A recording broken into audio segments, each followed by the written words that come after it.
தமிழ்நாட்டில் கண்டிப்பாக அறிந்து கொள்ளப்பட வேண்டிய 4 முக்கிய விஷப்பாம்புகளை பற்றி இக்காணொளியில் காண்போம். எதற்காக இந்த 4 விஷப்பாம்புகளை பற்றி அறிந்து கொள்ள வேண்டும் என்றால், இவைதான் தமிழ்நாட்டில் ஏற்படும் பாம்புக்கடி இறப்புகளுக்கு முக்கிய காரணமான பாம்புகளாகும்.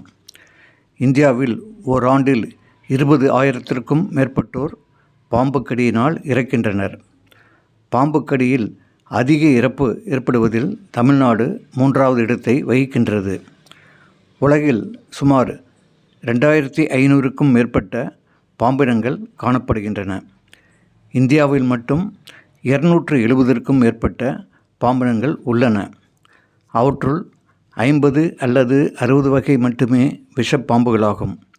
ஆனால் இவற்றினுள் இந்த 4 வகை மட்டுமே ஏற்கனவே கூறியது போல் அதிக பாம்புக்கடி இறப்புகளை ஏற்படுத்துகின்றன. இந்த 4 வகை பாம்பினங்களை மட்டும் இனங்காண அறிந்திருந்தால் நாம் பாம்புக்கடியிலிருந்து தற்காத்து கொள்வது மட்டுமின்றி மற்றவர்களுக்கும் இது பற்றி கூற வாய்ப்பு ஏற்படும். மேலும் பாம்புகளை பற்றி பயப்படாமலும் இருக்கலாம். வீணாக பாம்புகள் கொல்லப்படுவதையும் தவிர்க்கலாம். பாம்புக்கடி ஏற்பட்டால் எந்த பாம்பு கடித்தது என்று தெரிந்து கொள்வது மிக மிக அவசியம். இருட்டில் இதை தெரிந்து கொள்வது மிக குறைவான வாய்ப்பே உள்ளது. ஆனால் பகலில் இதை பற்றி தெரிந்து கொள்ள அதிக வாய்ப்புள்ளது. ஏனெனில் இந்த 4 வகை விஷப்பாம்புகளுக்கு மட்டுமே விஷமுறிப்பான், ஆன்டிவீனம் என்று ஆங்கிலத்தில் கூறுவார்கள். இந்த ஆன்டிவீனம் மருத்துவமனைகளில் உள்ளன.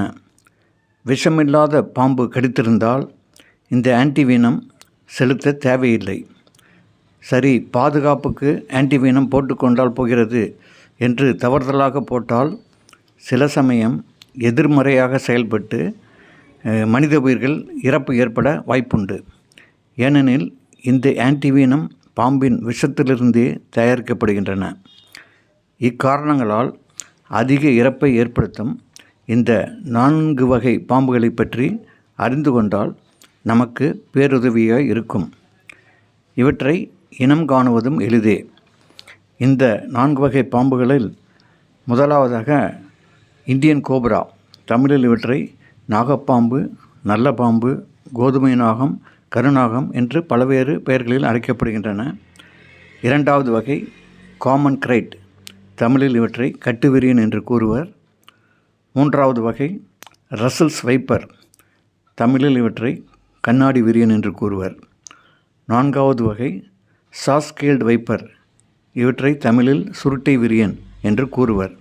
இந்த 4ஐயும் சேர்த்து ஆங்கிலத்தில் தி பிக் 4 என்று கூறுவர்.